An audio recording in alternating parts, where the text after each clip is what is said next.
எண்ணாகமம் 27ஆம் அதிகாரம்.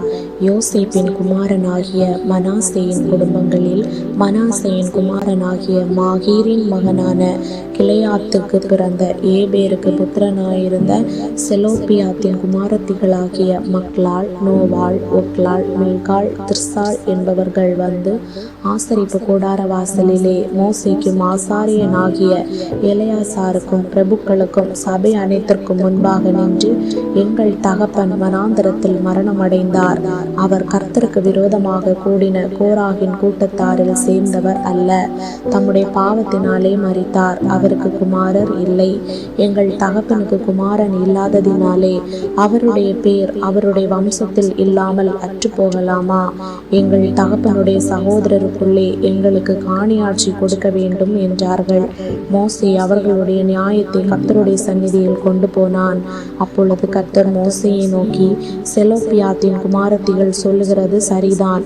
அவர்களுக்கு அவர்கள் தகப்பனுடைய சகோதரருக்குள்ளே சுதந்திரம் கொடுக்க வேண்டும். அவர்கள் தகப்பன் பின் வைத்த சுதந்திரத்தை அவர்களுக்கு கிடைக்கும்படி செய்வாயாக. மேலும் நீ இஸ்ரவேல் புத்திரரை நோக்கி, ஒருவன் குமாரன் இல்லாமல் மரித்தால் அவனுக்குரிய சுதந்திரத்தை அவன் குமாரத்திக்கு கொடுக்க வேண்டும். அவனுக்கு குமாரத்தியும் இல்லாதிருந்தால் அவனுக்குரிய சுதந்திரத்தை அவன் சகோதரருக்கு கொடுக்க வேண்டும். அவனுக்கு சகோதரரும் இல்லாதிருந்தால் அவனுக்குரிய சுதந்திரத்தை அவன் தகப்பனுடைய சகோதரருக்கு கொடுக்க வேண்டும். அவன் தகப்பனுக்கு சகோதரர் இல்லாதிருந்தால் அவனுக்குரிய சுதந்திரத்தை அவன் வம்சத்திலே அவனுக்கு கிட்டின உறவின் முறையானுக்கு சுதந்திரமாக கொடுக்க வேண்டும்.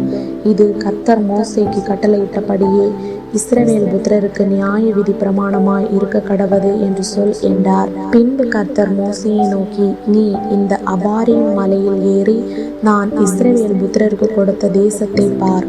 நீ அதை பார்த்த பின்பு உன் சகோதரனாகிய ஆரோன் சேர்க்கப்பட்டது போல நீயும் உன் ஜனத்தாரிடத்தில் சேர்க்கப்படுவாய். சபையார் வாக்குவாதம் பண்ணின சீன் வனாந்தரத்தில் தண்ணீருக்கு அடுத்த விஷயத்தில் அவர்கள் கண்களுக்கு முன்பாக என்னை பரிசுத்தம் பண்ண வேண்டிய நீங்கள் என் கட்டளையை மீறினீர்களே என்றார். இது சீன் வனாந்தரத்தில் காதேஸ் ஊர் அருகே உண்டான மேரிபாவின் தண்ணீருக்கு அடுத்த காரியமே. அப்பொழுது மோசே கர்த்தரை நோக்கி, கர்த்தருடைய சபை மேய்ப்பன் இல்லாத மந்தையை போல் இராதபடிக்கு அந்த சபைக்கு முன்பாக போக்கும் வரத்துமாய் இருக்கும்படிக்கும் அவர்களை போகவும் வரவும் பண்ணும்படிக்கும் மாம்சமான அவருடைய ஆவிகளுக்கும் தேவனாகிய கர்த்தர் ஒரு புருஷனை அவர்கள் மேல் அதிகாரியாக ஏற்படுத்த வேண்டும் என்றான். கர்த்தர் மோசேயை நோக்கி, ஆவியை பெற்றிருக்கிற புருஷனாகிய யோசுவா என்னும் நூனின் குமாரனை நீ தெரிந்து கொண்டு அவன் மேல் உன் கையை வைத்து அவனை ஆசாரியனாகிய எலெயாசாருக்கும் சபை அனைத்திற்கும் முன்பாக நிறுத்தி அவர்கள் கண்களுக்கு முன்பாக அவனுக்கு கட்டளை கொடுத்து, இஸ்ரவேல் புத்திரராகிய சபையார் எல்லாரும் அவனுக்கு கீழ்ப்படியும்படிக்கு உன் கனத்தில் கொஞ்சம் அவனுக்கு கொடு.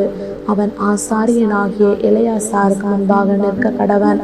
அவன் நிமித்தம் அந்த ஆசாரியன் கர்த்தருடைய சன்னிதானத்தில் வந்து ஊரீம் என்னும் நியாயத்தினாலே ஆலோசனை கேட்க கடவன். அவருடைய கட்டளையின்படியே அவனும் அவனோடே கூட இஸ்ரவேல் புத்திரராகிய சபையார் எல்லாரும் போகவும் அவருடைய கட்டளையின்படியே வரவும் வேண்டியது என்றார். மோசே தனக்கு கர்த்தர் கட்டளையிட்டபடியே யோசுவாவை அழைத்து கொண்டு போய் அவனை ஆசாரியனாகிய எலெயாசாருக்கும் சபை அனைத்திற்கும் முன்பாக நிறுத்தி அவன் மேல் தன் கைகளை வைத்து கர்த்தர் தனக்கு சொன்னபடியே அவனுக்கு கட்டளை கொடுத்தான்.